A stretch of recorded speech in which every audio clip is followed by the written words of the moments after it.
बात है साल 2014 की।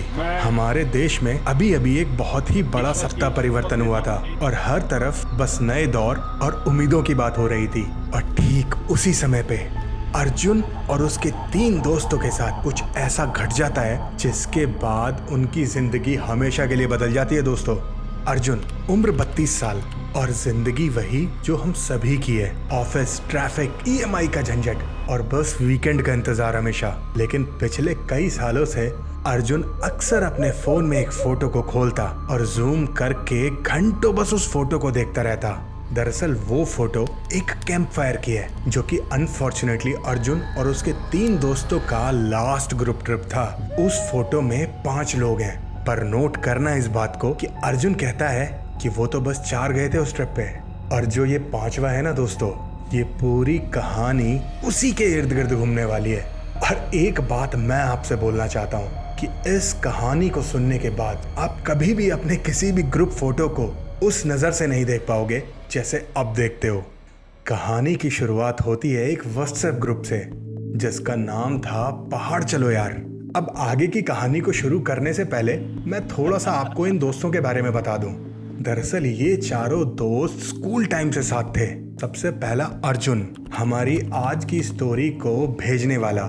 दूसरा था रोहित, ग्रुप का सबसे फिट बंदा जो एक पैकेट को भी बिना कैलोरी काउंट करे खाता नहीं था। तीसरा था समीर, उस समय का एस्पायरिंग कंटेंट क्रिएटर। जब YouTube पे कंटेंट बनाना इतना ज्यादा मेन स्ट्रीम नहीं होता, पर उसके पास गोप्रो, कैमरा, पावर बैंक सब कुछ था। और चौथा था दीपक। अब इस चौथे बंदे का कैरेक्टर पे थोड़ा सा ध्यान देना दोस्तों। दीपक ग्रुप का वो बंदा था जिसे बाकी तीनों थोड़ा टेकन फॉर ग्रांटेड लेते थे। जैसे एस्पिरेंट में SK सर थे ना, वैसा ही कैरेक्टर था दीपक का कुछ। हर प्लान में सबसे आगे रहने वाला, पर हर फोटो में सबसे साइड पे मिलता था दीपक। और उसकी अपने दोस्तों से हमेशा बस एक ही शिकायत रहती थी, यार कोई भी काम हो तुम मुझे गिनती में नहीं लेते कभी। अब चारों दोस्त उसकी बात को हंसकर टाल दिया करते थे, पर असल में वो सभी जानते थे कि ये कहीं ना कहीं है तो सच ही। अब ओवरऑल वो बहुत ही सीधा बंदा था, पर उसका यही सीधापन इस पूरे ग्रुप को आने वाले कुछ दिनों में कितनी बड़ी मुसीबत में डालने वाला है, ये हम लोग आगे जानेंगे। अब इस सारे खेल की शुरुआत अक्टूबर 2014 में होती है, जब आखिरकार सालों तक फेल होने के बाद इनका एक प्लान काम कर जाता है। और ये चारों दोस्त प्लान करते हैं 3 दिन के ट्रैक पे जाने का। अब ये ट्रैक उत्तराखंड के बहुत ही घने जंगलों से होके गुजरता है, और 3 दिन तक अगर कोई भी इमरजेंसी होती है तो ना फोन में नेटवर्क है, ना कोई भी external support. In short, you are on your own. ये लोग डिसाइड करते हैं कि ये एक लोकल गाइड को हायर करेंगे जिसको इस पूरे इलाके की अच्छे से समझ होगी। अब गाइड का नाम था कुंदन, एक 25-26 साल का मिस्टीरियस सा पहाड़ी लड़का। अब इनकी जो गाड़ी थी वो बेस विलेज तक जाती है और यहाँ से इनको आगे का ट्रैक पैदल करना था। अब परमिट रजिस्टर में 4 नाम लिखे जाते हैं, अर्जुन, समीर, रोहित और दीपक।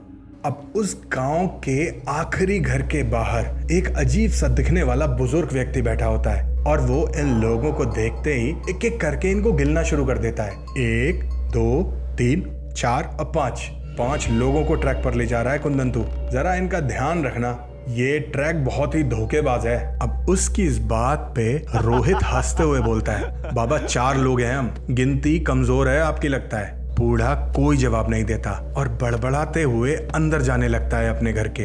अब नोट करना कि जाते जाते वो बस एक लाइन बोलता है, जिस दोस्त को तुम गिनना बंद कर देते हो ना बेटा, उसे कोई और गिन लेता है। तीनों दोस्त आगे बढ़ जाते हैं, पर दीपक वहां 1 सेकंड रुकता है और बड़े ही इमोशनल अंदाज में कहता है, ठीक कह रहे हो बाबा आप, मुझे भी सालों से गिनती में नहीं लिया जाता। और ठीक उसी समय पे बूढ़े की चारपाई के पास एक स्टूल पे रखा हुआ चाय का ग्लास नीचे गिर जाता है। वो बस दीपक को घूरता है, कुछ बोलता नहीं है वो, पर अपनी मुंडी ऐसे हिलाने लगता है जैसे दीपक ने बहुत गलत बात बोल दी हो, और फिर अपनी लाठी उठा के चुपचाप अंदर चला जाता है।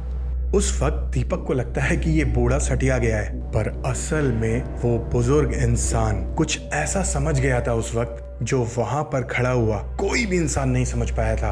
अब कुंदन के इशारे पे ये चारों दोस्त आगे बढ़ जाते हैं। अब इस तरह की कहानियां पहाड़ों के हर गांव में आपको मिल जाएंगी। बूढ़े लोग, पुरानी कहानियां, टूरिस्ट को डराने का शौक, और ये चारों भी यही सोचकर उस बूढ़े की बात को नजरअंदाज कर देते हैं। और शायद आप भी यही करते हैं। पर यही इस कहानी का सबसे बड़ा टर्निंग पॉइंट है, क्योंकि अगर ये दोस्त उस दिन उस बुजुर्ग इंसान की बात को सीरियसली ले लेते तो बहुत बड़ी मुसीबत से बच जाते।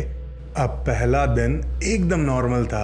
अक्टूबर की वो पहली कड़ाके वाली ठंड, देवदार के घने जंगल। पर ये चारों लोग एक बात नोट करते हैं कि कुंदन, जो कि इनका गाइड था, उसकी एक बहुत ही वियर्ड सी आदत थी।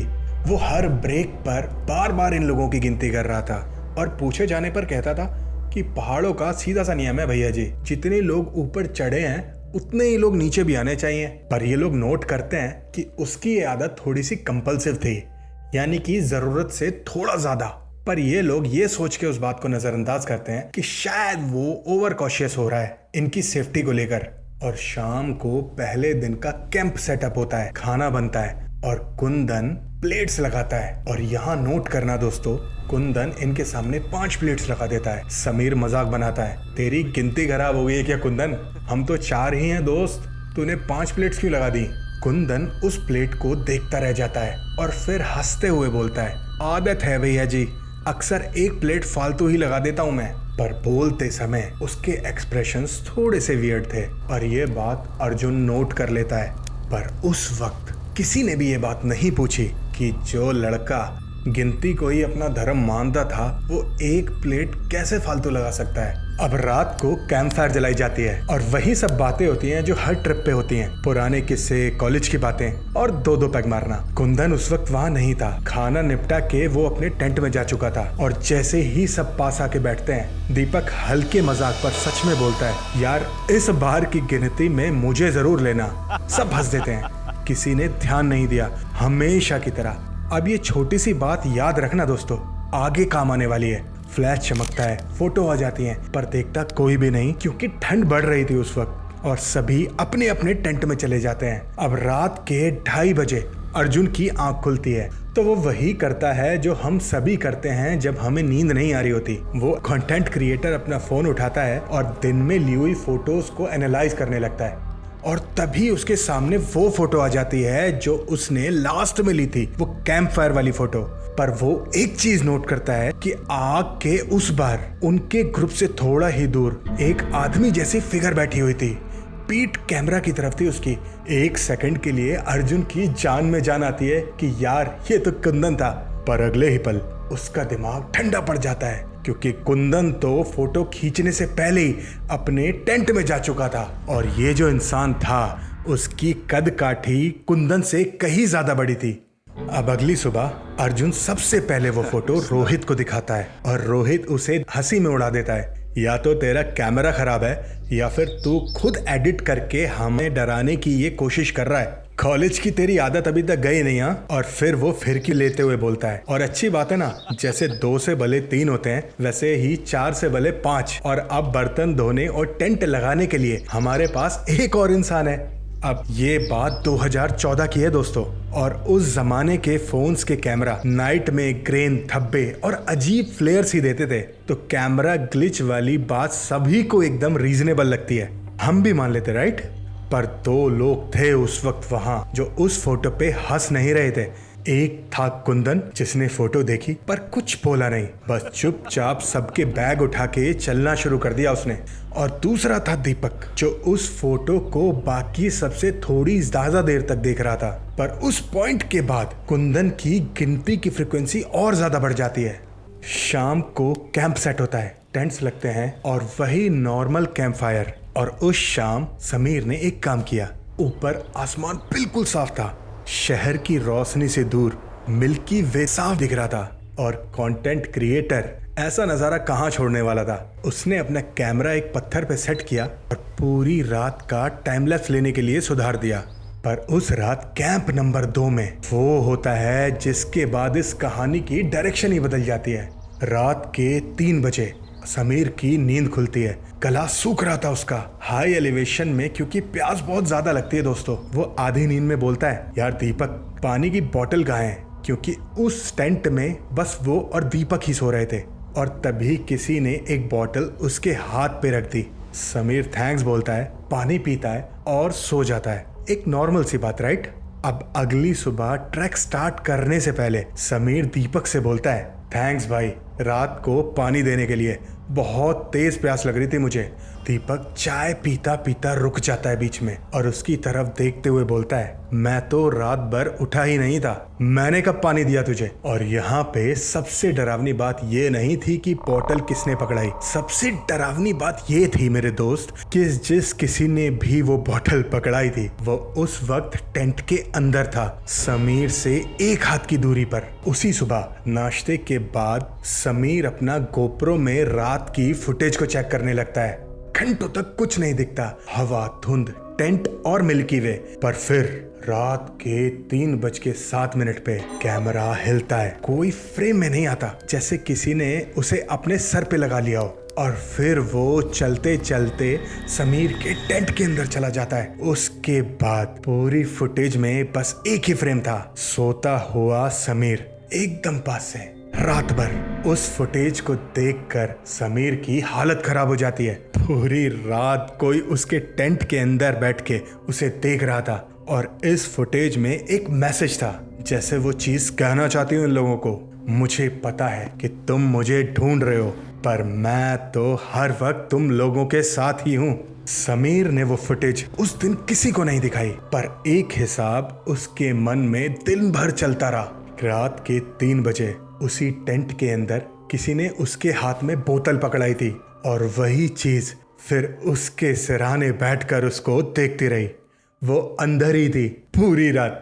अब ये तीसरा और आखिरी दिन था और इस सुबह की एक बात अर्जुन ने अपने मेल में सबसे आखिर में लिखी थी। उसकी नींद एक आवाज से टूटी थी। टेंट के बाहर से कोई बहुत धीरे से उसे बुलाता है। वो आवाज रोहित की थी।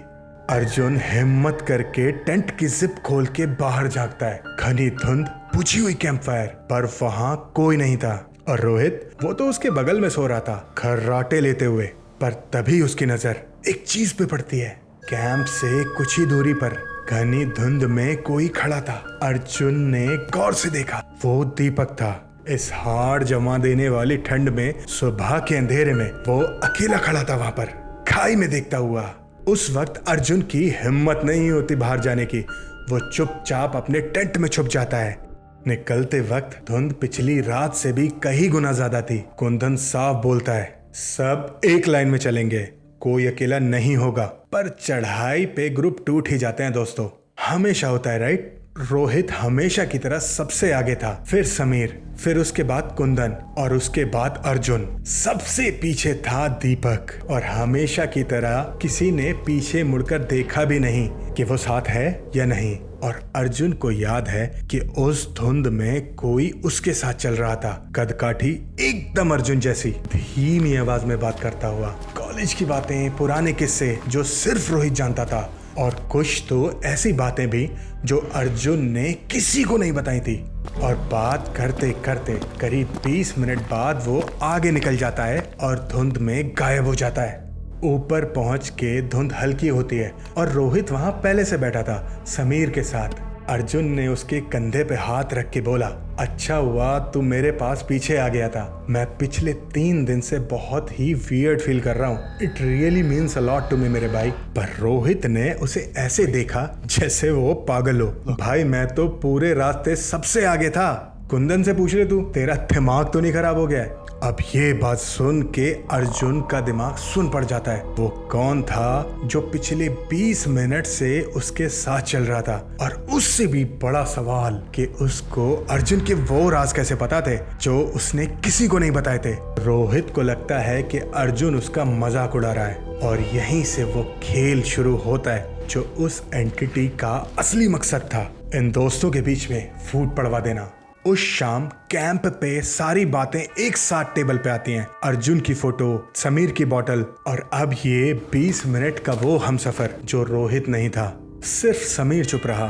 फुटेज वाली बात उसके गले से बाहर निकली ही नहीं। और जब सारी बातें जुड़ती हैं तो इन लोगों के सामने 2 ही रास्ते बचते हैं दोस्तों, कि ये लोग एक्सेप्ट कर लें ये सारी पैरानॉर्मल एक्टिविटीज इनके साथ सच में हो रही थी, जो कोई मानने को तैयार नहीं था, या फिर इन्हीं में से कोई इन सब के साथ मजाक कर रहा था। और डरा हुआ दिमाग हमेशा वो रास्ता चुनता है जो कम डरावना होता है। और उस शाम चारों दोस्त एक दूसरे से वो सवाल पूछते हैं जो कभी भी किसी भी दोस्ती में पूछा ही नहीं जाना चाहिए। तू ही है ना जो इस गलत समय पर ये भद्दा मजाक कर रहा है हमारे साथ। रोहित समीर से बचपन के सवाल पूछ रहा है। समीर गुस्से में गलत जवाब दे रहा है और धीरे धीरे बात धक्का मुक्की तक पहुंच जाती है। इतने साल पुरानी दोस्ती इस धुंध भरी शाम में एक दूसरे से पूछ रही थी कि कौन है जो इस गलत समय पे वो भद्दा मजाक कर रहा है। और असली बात कोई भी एक्सेप्ट करना नहीं चाहता था कि कोई है जो उन लोगों के साथ ये खेल खेल रहा है। और इस पूरे झगड़े में दीपक हमेशा की तरह किनारे पर खड़ा था, एकदम शांत। आज शक करने के लिए भी उसे इस गिनती में शामिल नहीं किया जा रहा था।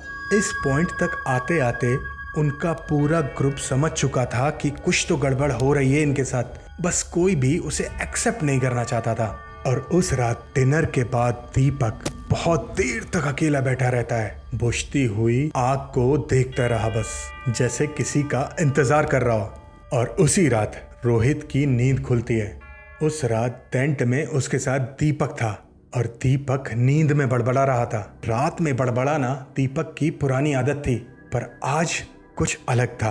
वो आवाज दीपक की नहीं थी, वो एक बहुत ही भारी आवाज में ऐसे बोल रहा था जैसे कोई अपने बहुत ही पुराने दोस्त से बात कर रहा हो। हाँ भाई, मैं आ रहा हूँ, इस बार गिनती में हूँ ना। और बीच बीच में दीपक हंस रहा था, एक ऐसी हंसी जो रोहित ने अपने दोस्त की आज तक नहीं सुनी थी। रोहित ने हिम्मत करके उसे झंझोड़ा और बातें एकदम बंद हो जाती हैं। दीपक ने करवट ली और सो गया जैसे कुछ हुआ ही ना हो। और दोस्तों, पूरे ग्रुप में वो दीपक ही था जिसने खुद अपने मुंह से गिनती में आने की मांग की थी। और उस रात उस टेंट के अंदर ऐसा लगा जैसे उसकी मांग का जवाब आ गया हो। और अब वो चीज सिर्फ उनके आसपास नहीं थी, अब वो उनमें से एक के अंदर थी, उसी के अंदर जिसे बाकी सभी ने खाली छोड़ दिया था। तो समिट वाली रात बीत चुकी थी और अब शुरू होने वाला था इस कहानी का सबसे डरावना पार्ट। तो अगर अकेले बैठे हो तो लाइट वाइट जला लेना दोस्तों। सुबह के 4 बजे एकदम गुप अंधेरा था और बर्फ जैसी ठंड। गाइड कुंदन की चीख से सभी की आंख अचानक से खुलती है। दीपक अपने टेंट में नहीं था, पर उसके जूते, जैकेट, फोन सब कुछ अंदर ही पड़ा था। इस हाड़ जमा देने वाली ठंड में कोई इंसान नंगे पैर बाहर जा कैसे सकता था। और फिर टॉर्च की रोशनी में समीर की नजर उस पर पड़ती है, कैंप से करीब 50 कदम दूर, जहां से ढलान शुरू होती थी। धुंध की उस काली दीवार के ठीक सामने दीपक खड़ा था, एकदम नंगे पैर बर्फ पर, और वो बातें कर रहा था जैसे बरसों बाद किसी पुराने दोस्त से मिला हो।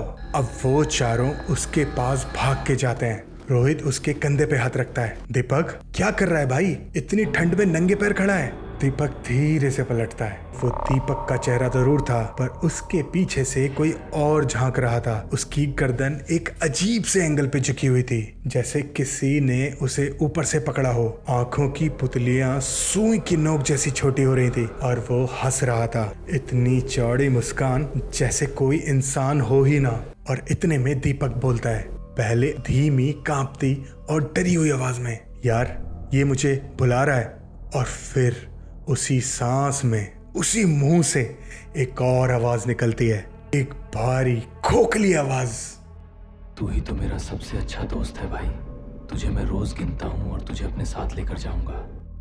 कुंदन के हाथ से पानी का बर्तन छूट जाता है और वो अपनी लाइफ में पहली बार अपने ट्रैकर्स पे चिल्लाता है, सब अभी सर्कल बनाओ जल्दी।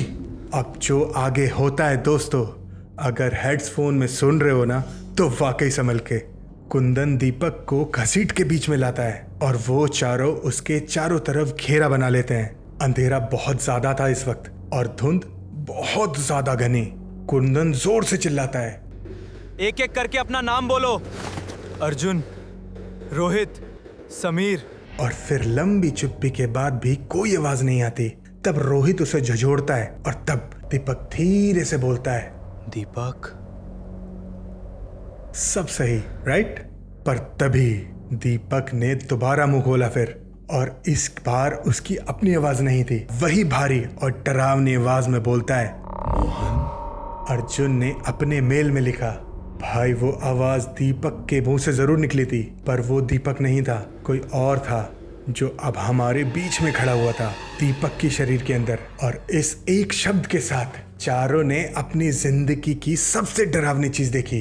उन्होंने देखा कि उनका पहाड़ जैसा मजबूत गाइड घुटनों के बल बर्फ में गिर जाता है, और वो बच्चों की तरह बिलक बिलक के रोने लगता है, और रोते रोते बस एक ही बात दोहरा रहा था, ये मेरे पिता का नाम है भैया, ये मेरे पिता का नाम है भैया। करीब 20 साल पहले कुंदन का बाप मोहन सिंह, उस दिन वो किसी काम से निकला था, और रास्ते में उसे एक इजरायली ट्रैकर्स का ग्रुप मिल जाता है। और इस ग्रुप को अपने सामान को ऊपर ढोने के लिए एक पोर्टर चाहिए था, और वो लोग अच्छा खासा पैसा दे रहे थे। पर उस ग्रुप को फौरन निकलना था ऊपर के लिए। तो मोहन सोचता है कि अभी चला जाता हूँ इनके साथ, घर वालों को तो आके भी बता दूंगा। उसने सामान उठाया और उनके साथ ऊपर चला गया। उसके घर पे किसी को नहीं पता था कि वो कहाँ गया है, ना कोई फोन था उस जमाने में, ना कोई रिकॉर्ड। और उसी ट्रैक पे ऊपर एक व्हाइट आउट आ जाता है। व्हाइट आउट यानी बर्फ और धुंध इतनी ज्यादा घनी कि 2 कदम आगे भी कुछ नहीं दिखता, सब एकदम सफेद। मोहन उस सफेदी में कहीं खो जाता है। वो वापस कभी नहीं आया। घर वालों ने उसे ढूंढा, पर गांव में, रिश्तेदारियों में, पर ऊपर पहाड़ पे किसी ने नहीं ढूंढा, क्योंकि किसी को पता ही नहीं था कि वो कहाँ गया है। अब कुंदन उस वक्त करीब 5 से 6 साल का था। पर कहानी यहाँ खत्म नहीं होती दोस्तों, क्योंकि जब सब कुंदन की बात सुन रहे थे, दीपक चल पड़ता है धुंध की उस चादर की तरफ। वो एक बहुत ही अजीब सी चाल में आगे बढ़ता जा रहा था, और उसी खोखली आवाज में बोलते हुए, आ रहा हूँ मैं मेरे भाई, आ रहा हूँ मैं तेरे पास, बहुत सालों से अकेला था। और जब कुंदन ने देखा कि दीपक किस तरफ जा रहा है, उसका खून जम जाता है, क्योंकि उस तरफ रास्ता नहीं था, उस तरफ बुग्याल का किनारा था, और धुंध की चादर के ठीक पीछे एक गहरी खाई थी, और नीचे पत्थरों की चट्टान। इन शॉर्ट वहां से गिरा हुआ कोई बच ही नहीं सकता था। इतने में रोहित, हमारा सबसे फिट बंदा, दौड़ के दीपक को पकड़ता है, पर दीपक उसको ऐसे झटक के फेंक देता है जैसे वो कोई गुड़िया हो। रोहित 6-7 फीट दूर जाके बर्फ पे गिरता है। अब समीर और अर्जुन उस पे टूट पड़ते हैं। एक उसकी कमर पकड़ता है और एक उसके पैरों पर लटक जाते हैं, और वो दोनों अपनी पूरी जान लगा देते हैं। पर दीपक इंच इंच करके आगे ही बढ़ता जाता है, उन दोनों को अपने साथ खींचते हुए किनारे की तरफ। और अभी भी वो हंस रहा था, नीचे खाई की तरफ देखते हुए, जैसे उसे वहां कुछ बहुत खूबसूरत दिख रहा हो। 3 कदम, 2 कदम, 1 कदम, और तभी कुंदन वो करता है जिस बात का उसका बाप शायद 20 साल से इंतजार कर रहा था। उसने गिनना शुरू कर दिया। वो पूरी जान लगा के चिल्लाता है, रोते हुए, त्रिलोकनाथ के 5, अर्जुन, रोहित, समीर, दीपक। और फिर रोते हुए बोलता है, मोहन। मोहन, मोहन सिंह, मेरे पिता। सुन लीजिए पिताजी, आप गिनती में हैं। आप हमेशा से गिनती में थे। मैं आपको रोज गिनता हूँ पिताजी। घर पे जो थाली रोज लगती है वो आपके नाम की है पिताजी। और फिर हवा रुक जाती है, जैसे पूरे पहाड़ ने एक पल के लिए सांस रोक लिया हो। और दीपक किनारे से 1 कदम पहले रुक जाता है। वो ऑलमोस्ट गिरने वाला था, और फिर वो होता है जो अर्जुन के हिसाब से उस पूरी रात की सबसे डरावनी बात थी। दीपक बहुत बुरी तरह से चीखता है, उसी डरावनी आवाज में। पहले वो वही भारी खोखली आवाज थी, एक ऐसी चीज जिसमें 20 साल का दर्द और गुस्सा भरा था। और फिर देखते ही देखते आवाज बदल जाती है, और वो चीख दीपक की आवाज में बदल जाती है। उसकी असली डरी हुई इंसानी आवाज, जैसे किसी ने उसके अंदर से हाथ खींच लिया हो। दीपक का पूरा शरीर एक झटके से ढीला पड़ जाता है, और वो पीछे अपने दोस्तों की तरफ गिर जाता है, किनारे से ठीक 1 कदम पहले। और देखते ही देखते तब तक हल्की हल्की रोशनी हो जाती है, और अर्जुन की नजर उस खाई में नीचे पड़ती है, और उसे दिखता है उन नुकीले पत्थरों के बीच एक फटी हुई रंग उड़ी हुई पोर्टर की जैकेट पड़ी हुई थी और उस जैकेट के अंदर अभी भी कुछ था बिखरा हुआ। वो मोहन की बॉडी थी, जहां वो 20 साल से हर मौसम में अकेला पड़ा था। उस किनारे पर 4 रोत एक दूसरे से लिपट लिपट के रोते हैं उस रात, जैसे बच्चे रोते हैं। उतरते वक्त किसी ने एक शब्द भी नहीं बोला, सब एकदम चुप। पर चारों को एक बात जरूर महसूस हो रही थी कि जो चीज 3 दिन से उनके साथ थी वो उनके साथ नहीं उतर रही थी, कहीं पीछे छूट गई थी। वो पूरा दिन नीचे उतरते रहे बिना रुके और शाम होते होते बेस विलेज आ गया और वहां पहुंचकर कुंदन आखिरी बार गिनती करता है और उस गिनती को पूरी करने के बाद उसके बिहेवियर में एक अजीब सा सेटिस्फेक्शन था, जैसे पहली बार उसकी गिनती 4 पे खत्म हो गई हो। और वापस आते ही कुंदन सबसे पहले उस बूढ़े के घर जाता है, वही बूढ़ा जो इनके ट्रैक से पहले इनको गिन रहा था। वो बूढ़ा 20 साल पहले उसी ट्रैक का गाइड था जिसके बाद मोहन गायब हो गया था और पहली बार वो सच उगल देता है जिसे वो 20 साल से अंदर ही अंदर पी रहा था। वो कुंदन को बताता है कि उस शाम वो इजरायली ग्रुप किसी तरह नीचे आ जाता है, पर मोहन पीछे छूट जाता है। वो उस ग्रुप को बोल देता है वो पहाड़ी है, रास्ता जानता है, अपने आप उतर आएगा। वो लोग अगले ही दिन अपने देश निकल जाते हैं और नीचे जब चेक पोस्ट के रजिस्टर में गिनती होती है तो कोई भी मोहन को गिनता ही नहीं है, क्योंकि उसकी गिनती कहीं हुई ही नहीं थी। क्योंकि रजिस्टर में सिर्फ परमिट वाले ट्रैकर्स गिने जाते हैं, पोर्टर तो कागज पे होता ही नहीं था और सर्च पार्टी कभी नहीं बनती। और बूढ़ा मौसम, खर्चे और जांच पड़ताल के डर से चुप हो जाता है और वो कुंदन का हाथ पकड़ के बोलता है, बेटा मोहन इसलिए नहीं मरा कि वो कमजोर था, वो इसलिए मरा उसकी कभी कोई गिनती हुई ही नहीं। और मैं डर के मारे चुप रहा। और उस ट्रिप के बाद उनका ग्रुप बिखर जाता है और आज तक बिखरा ही हुआ है। दोस्तों, अगर आपके साथ भी ऐसा कभी कुछ हुआ है तो स्क्रीन पर दिए हुए ईमेल आईडी पर अपनी स्टोरी शेयर करना मेरे साथ। हो सकता है कि अगली स्टोरी आप ही की हो। मिलते हैं अगली स्टोरी में एक और नई कहानी के साथ। हर हर महादेव।